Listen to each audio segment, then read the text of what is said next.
Kontrakt oshadi, sertifikatsiz magistraturaga kirsa bo'ladi. Formalar hamma uchun bir xil bo'ladi. Talabalarning yuragini rostmanasiga o'ynatgan mavzular bugungi tahlilimizda. Assalomu alaykum. Oliy ta'lim, fan va innovatsiyalar tizimidagi yangilanishlar jarayoni jamoatchilik e'tiborida. Bir boshchidan, ya'ni rahbariyatdan kelamiz. Endi rektorlarni vazir tayinlaydi.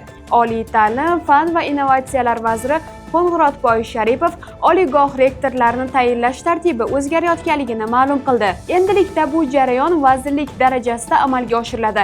Biroq qaror yakka tartibda emas.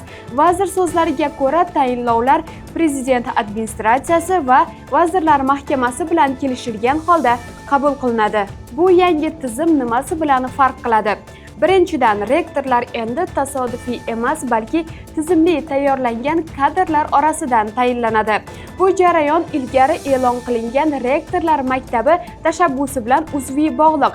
Ikkinchidan, rektor faoliyatini baholashda subyektiv qarashlardan chiqilib, aniq mezonlarga o'tkazilmoqda. Biz inson sifatida aytsak noto'g'ri bo'lar, universitetni yillik reytingi bo'yicha ko'riladi. Qaysi universitetlar yaxshi 3 darajaga bo'lamiz endi. Yaxshi zo'r universitetlar, o'rta universitetlar va qaloq universitetlar.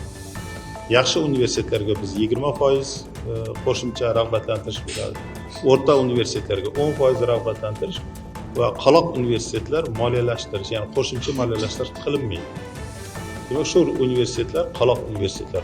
Bugungi kunda ham reytingni ko'rsangiz, qaysi universitetlar ekan bilinadi. Shuningdek, matbuot anjumanida reyting tizimi ham o'zgarishi haqida so'z bordi. Endilikda barcha oliygohlar bir xil mezon bilan emas, balki amaliy fanlar, ijtimoiy gumanitar yo'nalish, tibbiyot, ijodiy va sport yo'nalishiga qarab baholanadi. Bu yondashuv har bir sohaning o'ziga xosligini hisobga olishga qaratilgan. Yangi tizim orqali rahbarlar sifati oshirilishi, universitet o'rtasida raqobat kuchayishi, moliyalashtirish samaradorligining ortishi kutilmoqda. Yaqin oylarda jurnalistika universiteti talabasi formasiz kelganligi sababli darsga qo'yilmaganidan deyarli hammaning xabari bo'lsa kerak. Yo'q, men kiritishmadi, sababi galstugim yo'q edi. Shuning uchun kiritishmadi. Dars tayyorladingmi? Ma'ruzalarga qatnashdingmi?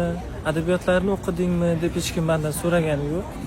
Galstuging qani? Galstuging bo'lmasa bor ketaver. Bu ichki tartib qoida. Bu hamma narsadan ustun deyishyapti. Dress code bo'lsa kirarmish. Ijtimoiy tarmoqlarda ko'plab muhokamalarga sabab bo'lgan forma mavzusi ham vazir e'tiboridan chetda qolmadi. Ayrim kiyim boshdagi odamlarni darsga kiritmayapti yoki ular bilan qanaqadir auditoriyaga kirib, qanaqadir tushuntirishlar olib borilayotgan. Endi biz tashqarida uni qo'yib qo'yish degan to'g'risida biz oliy ta'lim muassasasi tomonidan, vazirlik tomonidan bunaqa topshiriq berilmagan. Ya'ni u talaba o'qishga kirish kerak. Nima ish bo'lsa, sekin-sekin tushuntirish ishlarini tizimli olib borish kerak. Shuning uchun biz ayrim universitetlarga, mana ijtimoiy tarmoqda biz ayrim blogerlarimiz faol, rahmat deymiz. Bizlarga vaqtida yetkazib turyapti bunaqa nimalar. Biz rektorlar bilan ham ishlayapmiz bu masala. Brendlash bo'yicha hammaga topshiriq tushirilgan. Umuman oliy ta'lim tizimi, ya'ni biz xalqaro darajaga chiqyapmizmi? Butun dunyo kelyaptimi?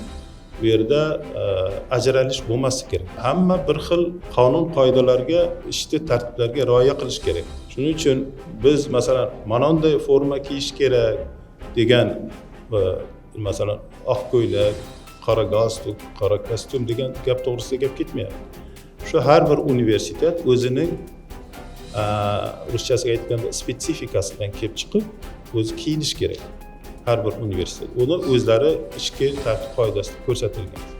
Matbuot anjumanida vazir yangi farmon bilan bakalavriatni xorijiy tilda ingliz, nemis, fransuz va boshqa tillarda tamomlagan bitiruvchilardan magistratura va doktoranturaga hujjat topshirishda chet el sertifikati talab etilmasligini ham ta'kidlab o'tdi. Agar talaba bakalavr bosqichini ingliz yoki boshqa xorijiy tilda o'qib tugatgan bo'lsa, keyingi bosqichda, ya'ni magistratura va doktoranturaga kirganda hujjat topshirayotganida undan til bilish sertifikati talab qilinmaydi.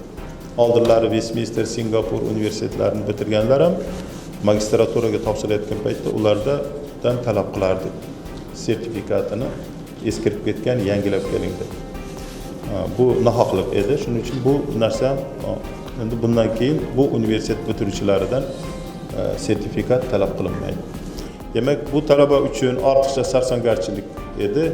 Bu yangilik orqali ortiqcha byurokratiya yo'qotiladi va o'zimizda xorijiy tilda o'qitiladigan dasturlarimiz sifatli bo'lganiga ishonch mustahkamlaydi. Biroq magistraturaga qabulda xorijiy til sertifikati va GP talabi hamma hollarda ham bekor bo'lmaydi. Bunda oliy ta'lim rektori talabalarni qo'shimcha imtihon orqali saralab olishi mumkin, chunki bunday huquq ularga to'laqonli beriladi. Sertifikat talabi agarda masalan o'zbek tilida o'qigan bo'lsa boshqa, u hammasi turibdi, uni hech kim olib tashlamadi. Faqatgina oliy ta'lim tashkilotiga qo'shimcha vakolat berilyaptiki, xohlasang o'zing yana qo'shimcha imtihon tashkil qilgin deb. Nimaga unaqa holat bo'lyapti? Chunki biz bu farmonni ishlab chiqilayotgan loyiha paytida vazirimiz boshchiliklarida bir necha marotaba barcha oliy ta'lim tashkilotlari rektorlari bilan muhokama qilinganda bu. O'qishga ham kirilar, kimdir grantga, ba'zilar esa kontraktga. Kontrakt hozirgi kunda bakalavr kunduzgi ta'lim shaklida oddiy yo'nalishlarda taxminan 8-15 million so'm, iqtisodiyot, huquq, IT kabi yo'nalishlarda 12-25 million so'm, tibbiyot yo'nalishida esa 18-35 million so'm atrofida. Biroq so'nggi kunlarda uzun quloq gaplarga qaraganda kontrakt oshirilishi mumkin ekan. Bu savollarga ham matbuot anjumanida vazir quyidagicha javob berdi. Hurmatli prezidentimiz 4 yildan beri kontraktni oshirishga ruxsat bermadi. Bir marta 15% oshirildi. Agar oldingiday bu eski tizim bo'yicha ketayotganda, masalan, yiliga maoshlar mana oshgan paytda kontrakt ham oshardi. To'g'rimi? Oldinlari. Bugungi kunda kontraktimiz ustiga yana 88% qo'shilish kerak. 88%. Masalan, biz hali ham ayrim yo'nalishlarda 6 million to'laymiz yiliga kontrakt. Lekin bu universitetlardagi xarajat 14 millionga yetdi bitta talabani. Biz hozirgi kunda eng ko'p super kontraktlar hisobidan yo'q kelyapmiz. Yashirish kerak emas. Mana shu dotatsiyada o'tirgan, ya'ni puli 6 million to'layotgan talabalarning qolgan pulini, qolgan 8 millionini super kontraktda o'qiydigan bolalarning hisobidan yopyapmiz. Xususiy nodavlat universitetlarimiz ham hozirgi kunda yaxshi ta'lim beradiganlari ham bor. Hammasi yomon deyish ham noto'g'ri. U yerga ketyapti ko'p universitetlarimiz. U yerda super kontrakt kirgandan u yoqda o'qiganimiz yaxshiroq deb. Hozir unaqa bizda qaror qabul qilinmadi. Shuning uchun endi lekin hozirgi nimalar, muhokamalar har yili aytiladi bu. Buni endi albatta buni ko'pchilik, jamoatchilik fikrini o'rgangan holda biz qaror qabul qilamiz.